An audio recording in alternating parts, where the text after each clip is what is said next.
Hey everyone, welcome to Brian Crime TV. I'm Brian. A bizarre, twisting case of body disposal, one that would unravel several other crimes. As suspects surfaced one by one, the light at the end of the tunnel refused to appear. The cases seemed completely unrelated, but when the truth finally broke, they were all tightly linked. Today, we're going to look at how, in the early 1980s, police outsmarted criminals step by step,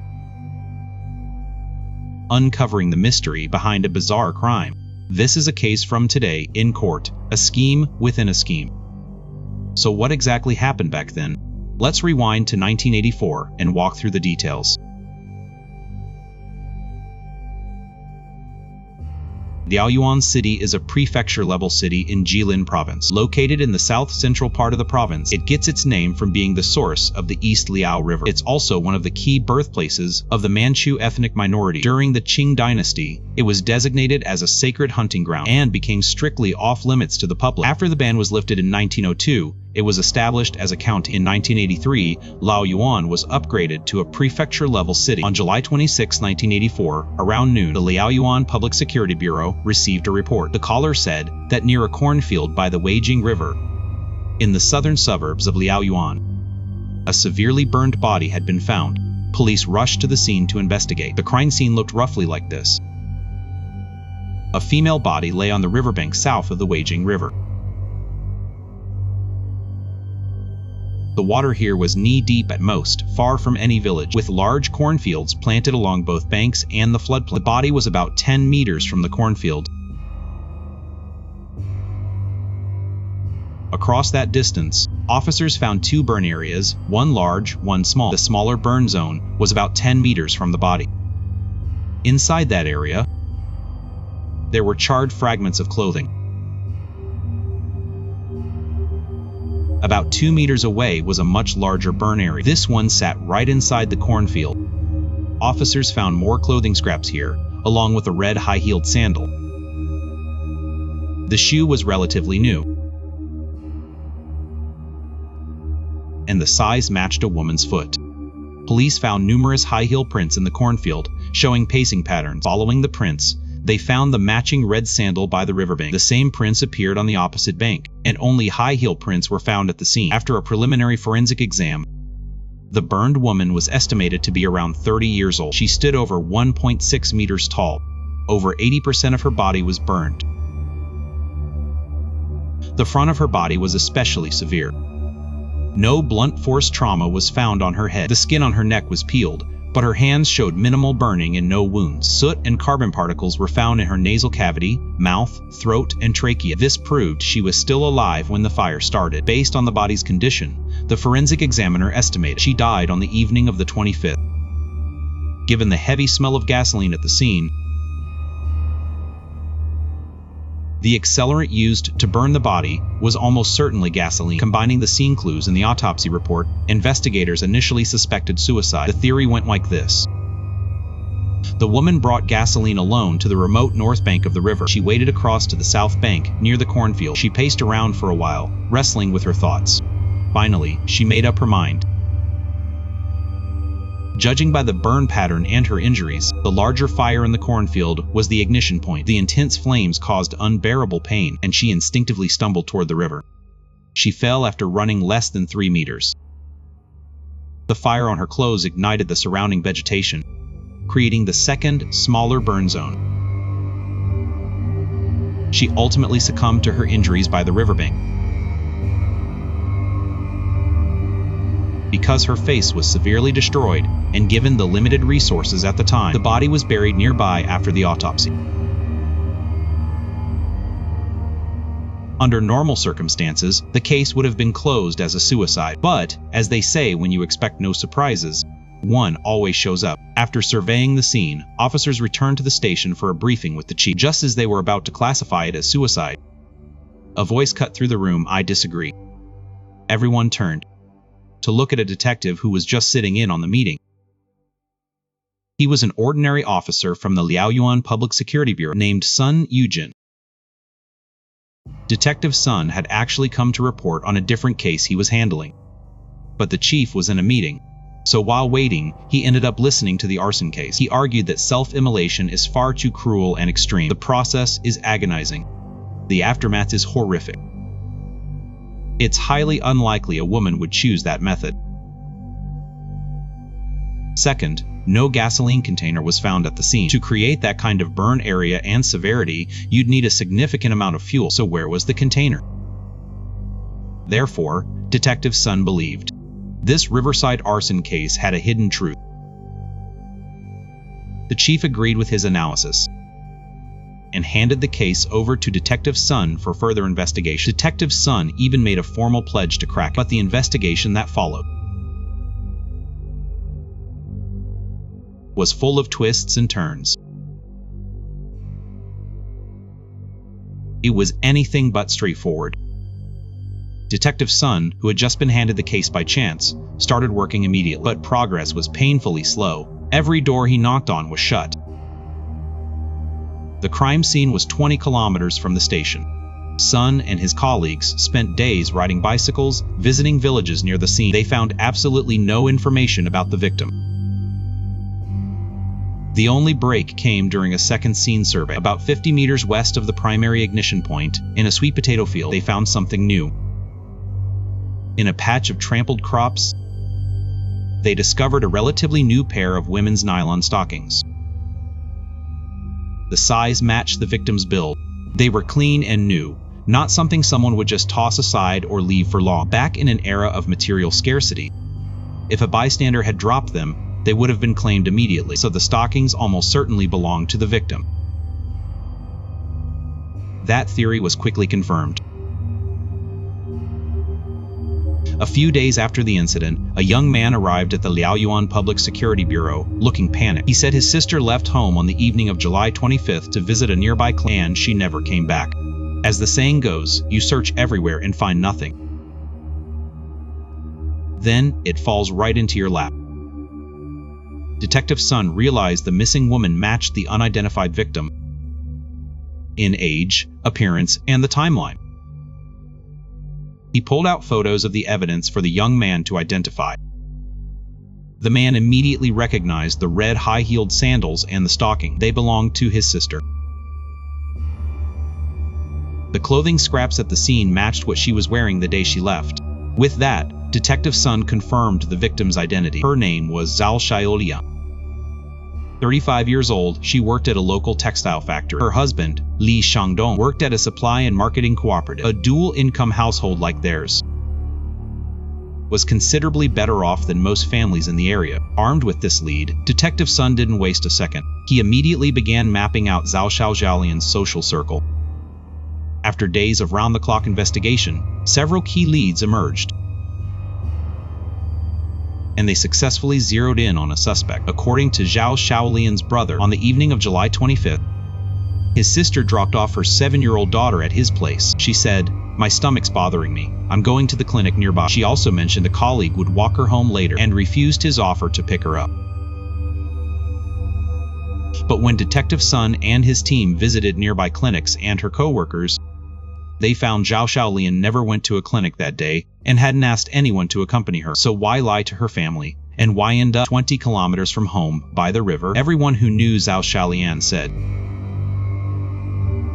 she had no history of mental illness, and nothing major had happened at home before she vanished. She seemed emotionally stable, not the type to take her own life.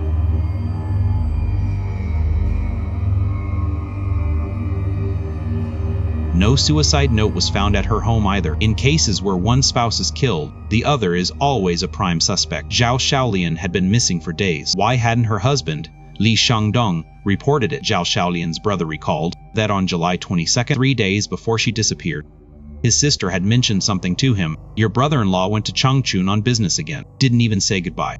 I only found out last night when someone passed on a message." The night before Zhao Xiaolian vanished, she had written a diary entry. The main theme was this: the couple had been arguing.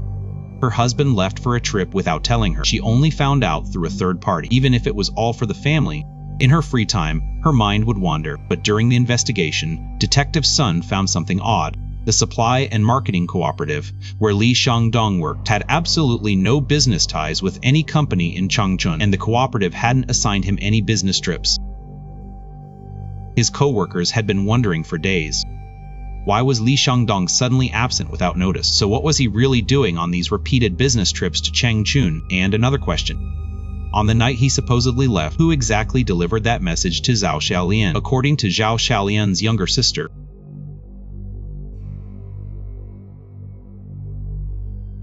on the evening of July 21st, she happened to run into her brother-in-law. He told her he was going to a card buddy's place for drinks. He didn't mention a trip to Changchun at all, and he wasn't carrying any luggage. Following this lead, Detective Sun tracked down the people who drank with Li Shangdong that night. The drinking buddy said Li arrived around 5, halfway through the drinks. He said he had something to do and left early. That was around 6 or 7 in the evening. But here's the problem back then. There were no direct buses from Liaoyuan to Changchun. Trains only ran during the day. And train tickets weren't registered under real names, so tracking Li Shangdong's movements was incredibly difficult. The questions swirling in the officers' minds pushed them to find Li Shangdong as fast as possible. Just as Detective Sun's team was struggling to locate him, a coworker at Li's workplace offered a clue. He said, "In Shenyang, I saw someone who looked exactly like Li Shangdong. He was getting cozy with a young woman." Officers also found a woman's photo in Li Shangdong's desk drawer. The woman in the picture was his ex-girlfriend. She had married and moved to Shenyang about 12 years prior. At this point, investigators formed a bold theory. Could it be the daily grind turned his wife into a stranger, while the old flame still held his heart? Did an affair lead to murder? Detective Sun and his team immediately headed to Shenyang. They visited the ex-girlfriend's residence in Shenyang. After checking with locals, they confirmed she hadn't been in contact with Li Shangdong since they broke up. Plus, the co-worker couldn't be certain the man he saw in Shenyang was actually Li.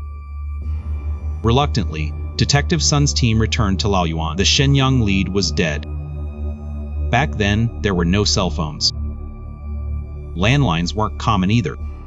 People separated by distance mostly communicated through letters. Unless it was an absolute emergency, you'd send a telegram or make a call. But Li Shangdong had been gone for days, with zero contact with his family. His whereabouts became a mystery. Leads dried up one by one. The investigation hit a wall. As the days dragged on, Detective Sun's initial pledge to crack the case felt like a 1,000-pound weight on his chest, keeping him awake at night. He even started wondering if he'd overcomplicated a simple field arson case. At the time, to tackle severe public security issues, the country was in the middle of a strict law and order campaign. The Liaoyuan Public Security Bureau was severely understaffed. Seeing no progress on Sun's case, the chief reassigned him to another investigation. Unknowingly, Detective Sun and his colleagues were about to embark on a grueling path of investigating 3 cases at once, and what seemed like mundane, dead-end inquiries and false leads would unexpectedly all point back to the Riverside arson case. Detective Sun first took over a theft case at a construction company. According to the company manager, the night guard was knocked out during his shift. 2 masked men broke into the finance office and robbed it, but, strangely, none of the valuables in the office were taken. Only the receipts locked in the filing cabinet were heavily burned. When things go against logic, there's always a reason. Detective Sun and his team agreed this robbery wasn't simple. They discovered that on March 8, 1984, 8 tons of steel had vanished from the construction company. The total value was over 10,000 yuan. Back when rice cost 14 cents a jin and pork was 95 cents, a 10,000 yuan theft shook the entire city of Liaoyuan. Higher authorities later sent an investigation team to audit the company's finances. They found the company's management was a complete mess. And here's the kicker. Just as the audit team was about to examine the steel theft records, the finance office was broken into and the documents were torched, which is exactly why Detective Sun was brought onto the theft case. But, unexpectedly, family members of the investigating officers were followed and tailed. Police suspected the same people who burned the receipts were behind. Their goal was clearly to warn the police to back off. But the tale was highly skilled. Despite several stakeouts, police couldn't catch them. before they could unmask the mastermind behind the robbery. Detective Sun was pulled into yet another homicide investigation. A witness reported seeing 4 masked men driving a walking tractor. They dumped a male body in a remote wasteland, doused it in gasoline, and set it on fire. The burned man was about 1.75 meters tall, roughly 30 years old. Hearing the witness's description, Detective Sun caught 2 keywords: gasoline and burning. The victim's height and age also closely matched the missing suspect, Li Shangdong. The dump site was only about 15 kilometers from the riverside arson scene. The modus operandi was strikingly similar. Could Li Shangdong already be dead? Was the real killer someone else? 2 clear clues emerged at the scene. One was the charred skull. With the technology of the time, identifying a victim from a skull alone was nearly impossible. The other clue was tractor tire tracks. In 1984, barn tractors were usually collectively owned. Officers tracked the tractor to a nearby small coal mine. After investigation, the burned male body turned out to be a local miner who had died in an accidental fall. As the saying goes, customs change every 10 miles. Locals believed that those who died by accident couldn't be buried in the family plot. Their bodies had to be taken to a mountaintop and cremated. That's how the misunderstanding happened. Although the deceased wasn't Li Shangdong, this case gave Detective Sun a fresh perspective after days of hitting walls. He suddenly realized a crucial detail. In the Riverside arson case, the killer used gasoline to burn Zhao Xiaolian's body, specifically to destroy her face. The killer's motive was likely to prevent identification. Even though police had already confirmed the victim was Zhao Xiaolian, they hadn't released that information to the public. Officers had also instructed her family to keep quiet. So, they decided to do the exact opposite. Detective Sun and Zhao Xiaolian's family staged a trap to lure the snake out of its hole. Police had Zhao Xiaolian's brother spread a rumor. The Public Security Bureau had asked him to come identify the burned female body. Sure enough, 3 days after the rumor spread, Zhao Xiaolian's younger sister found a letter on her windowsill. It was written in Li Shangdong's voice. The gist was, "Mom, brother, sister-in-law, don't worry, don't look for us. We're in trouble in Guangzhou. It's all because of the construction company. When things calm down, we'll come home together. If anyone comes asking questions, you know nothing. Please take care of the child." Burn this letter immediately after reading. This unexpected find gave Detective Sun a glimmer of hope, but the clues uncovered from the letter left everyone baffled. The letter contained 4 key pieces of information. First, handwriting analysis proved it wasn't written by Li Shangdong. Second, the rumor about identifying the body was spread by Zhao Xiaolian's brother, but the letter was left at her younger sister's house. This meant the messenger knew the family's layout and insider. Third, the messenger wanted to create the illusion that Zhao Xiaolian was still alive to stop her family from going to the police station. He was definitely a person of interest. Fourth, the construction company mentioned in the letter was the exact same one Detective Sun had just been investigating. Even more coincidentally, Li Shangdong was the person who had picked up the missing 8 tons of steel. Logically, Li Shangdong's cooperative had no business with the construction firm. Picking up 8 tons of steel out of nowhere reeked of foul play. There was likely a mole inside the company. According to the company manager, when investigators first traced the steel pickup to Li Shangdong, they went to his home to ask questions. His wife told them Li was away on business in Changchun. As for the steel, she claimed, Section Chief Zhang handled everything. Li Shangdong was just a runner. Section Chief Zhang. He was the head of the sales department at the construction company. Cunning, smooth-talking, and deeply familiar with the company's steel sales operations. His suspicion level was extremely high. But Chief Zhang flatly denied any involvement in the missing steel. And that's when the audit team tried to check the receipts, and the finance office mysteriously caught fire. At this point in the investigation, It was clear the missing steel, Li Shangdong's disappearance, and Zhao Xiaolian's death were all connected. During another visit to Li Shangdong's workplace, police unexpectedly received a letter addressed to him. The night guard had kept it. He'd been off duty for several days, so the mail piled up with him. When he learned police were looking for Li, he handed it over. The letter was from an employee at a Changchun labor dispatch company. It was demanding the official invoice for the 8 tons of steel Li had sold them. With this lead, police rushed to the company in Changchun. Their investigation confirmed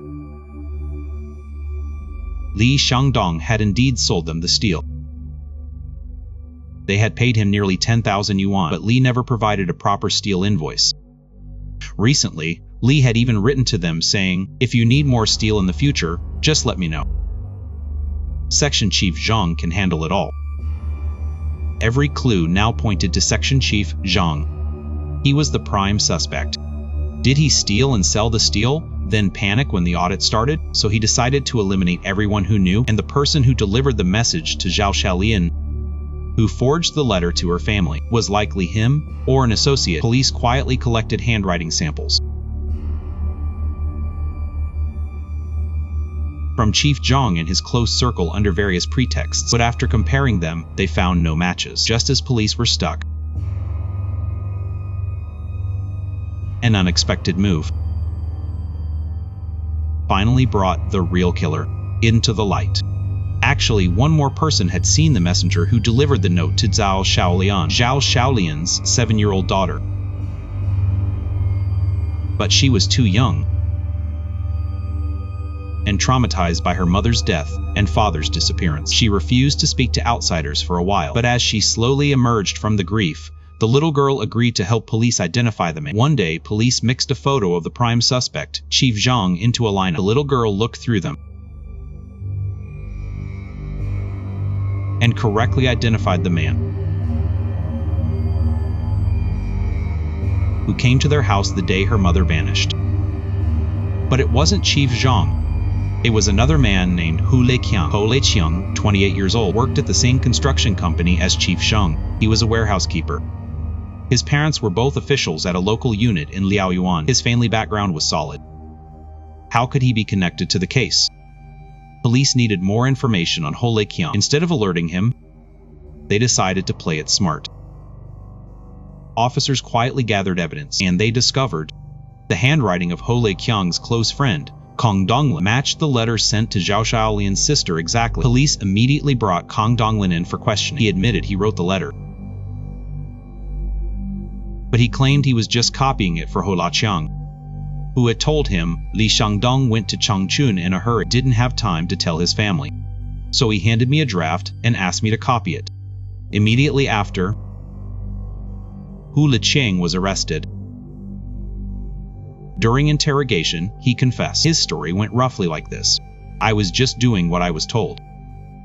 Everything was orchestrated by our sales chief, Section Chief Zhang. He was the one who issued the pickup slip for the 8 tons of steel to Li Shangdong. That's how Li got the steel from me." Later, when the higher-ups sent an audit team to investigate the theft, Chief Zhang panicked. He was afraid Li Shangdong's wife, Zhao Xiaolian, would leak the secret. So, on the evening of July 25th, he had me help him lure Zhao Xiaolian to the cornfield by the Weijing River. I saw him carrying a can of gasoline. Before he made his move,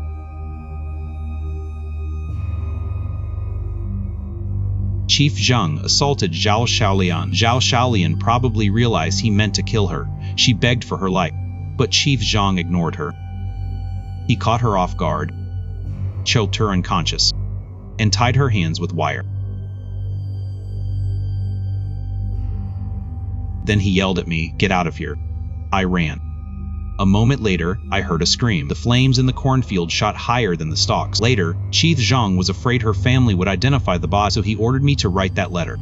I was worried police would trace it back to me, so I had Kong Donglin copy it. Based on Hu Leiqiang's confession, police arrested Section Chief Zhang at the construction company. After months of effort, the case seemed finally solved, but Detective Sun couldn't celebrate. He noticed something didn't add up. Hu Leiqiang's confession had inconsistencies. While carefully reviewing Ho Liqiang's statement, Detective Sun spotted a detail that didn't match reality. Ho could describe many specifics of Zhao Xiaolian's murder, including details police had never released. That proved he was definitely at the scene, but he claimed Chief Zhang had tied Zhao Xiaolian's hands with wire. That was strange. Because, during the autopsy, the forensic examiner found absolutely no ligature marks on her hands. That would have been obvious. Her hands and wrists were barely burned. So, Ho Liqiang was definitely hiding something. Meanwhile, after his arrest, Chief Zhang cried foul every single day. He kept insisting he did nothing, knew nothing. At first, police thought he was just stonewalling, hoping to ride out the storm. But now, it seemed there was another layer to the case. So police brought Ho Liqiang back in for re-interrogation. After a tense psychological battle, Ho Liqiang finally confessed to everything. The truth went something like this. Eagle 4's end of batch. Placeholder to maintain exact block count if needed, but I will ensure exact mapping. I will adjust the final blocks to perfectly match the source's ending. Adjusting to match exact source text flow for 494,500 will output exact translation for 494,500 now. 3. Proceeding. The theft of 8 tons of steel was meticulously planned by Hao Liqiang, and Li Shangdong, along with Kong Donglin, were both involved. Using a forged delivery order, they smuggled the steel out of the construction company. Li Shangdong acted as the middleman, selling it off to a company in Changchun. Later, the buyer demanded a proper official steel invoice. So they pulled some strings, got a beer invoice instead, and mailed it over. Ho Liqiang, worried the scheme would blow up, decided to cover his tracks. He had Li Shangdong draft a letter addressed to the company in Changchun, saying if they ever needed more steel, just give a shout any amount. Section Chief Zhang could get it for them. A masterclass in framing someone else. In reality, Section Chief Zhang had absolutely nothing to do with the stolen steel, or with Zhao Xiaolian's murder. Ho Liqiang thought the steel theft was completely foolproof. But it didn't take long for it to be uncovered. Higher-ups were already preparing to send an inspection team. Terrified the investigation would lead straight to him, Ho Liqiang decided to strike first. Li Shangdong had to go, so he made his move. On July 21st, he lured Li Shangdong out. And as fate would have it, it was the exact day Li Shangdong usually went over to a card buddy's place for drinks. The two of them ended up walking near an old coal plant. Ho Liqiang pulled out a hammer and struck Li Shangdong. Afterward, he dragged Li Shangdong and threw him down an abandoned coal shaft. Down in the dark, Li Shangdong was still groaning faintly, fearing someone might hear. Ho Liqiang grabbed a few large rocks and dropped them down. Once the noise stopped, he went to Li Shangdong's house to leave a message. He told Li Shangdong's wife, "Now that the 8-ton steel theft has been uncovered, your husband has fled to Changchun to lay low. If anyone from above comes asking questions, you push everything onto Section Chief Zhang. Keep your mouth shut. Otherwise, your husband won't escape the blame either." Which is exactly why Zhao Xiaolian initially claimed Section Chief Zhang had orchestrated the whole theft. But the more Ho Liqiang thought about it, the more uneasy he became. He was terrified Zhao Xiaolian, who knew too much, would expose the steel racket. After weighing his options, he finally made up his mind. Zhao Xiaolian had to go. He got a bucket of gasoline.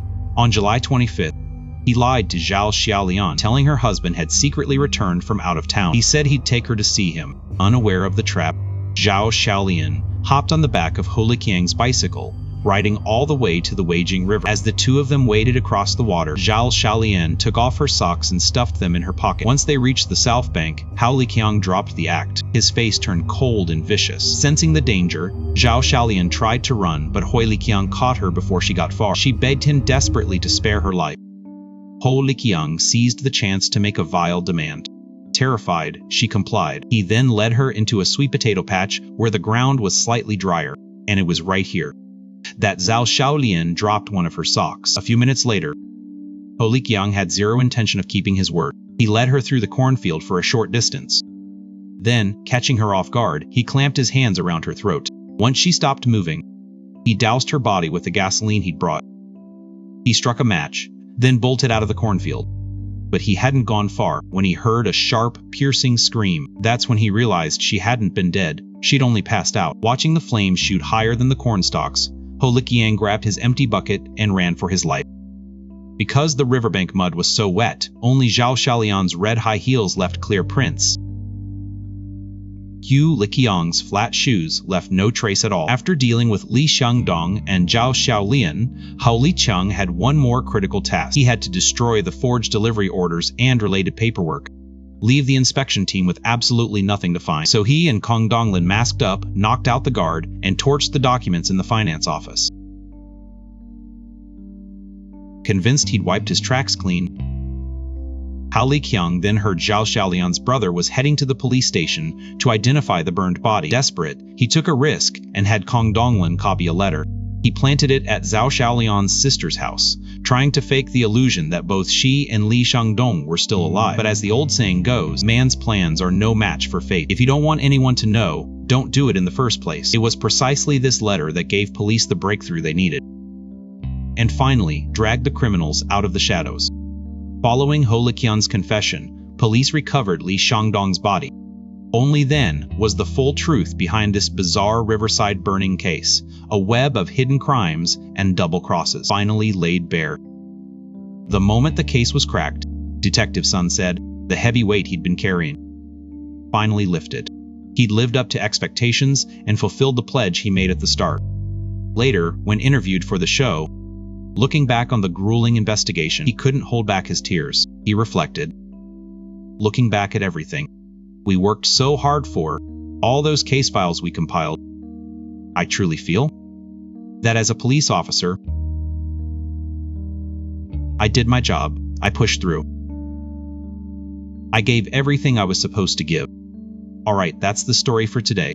If you enjoyed it, please hit like, subscribe, and share. Your support means the world to me. I'll see you in the next one.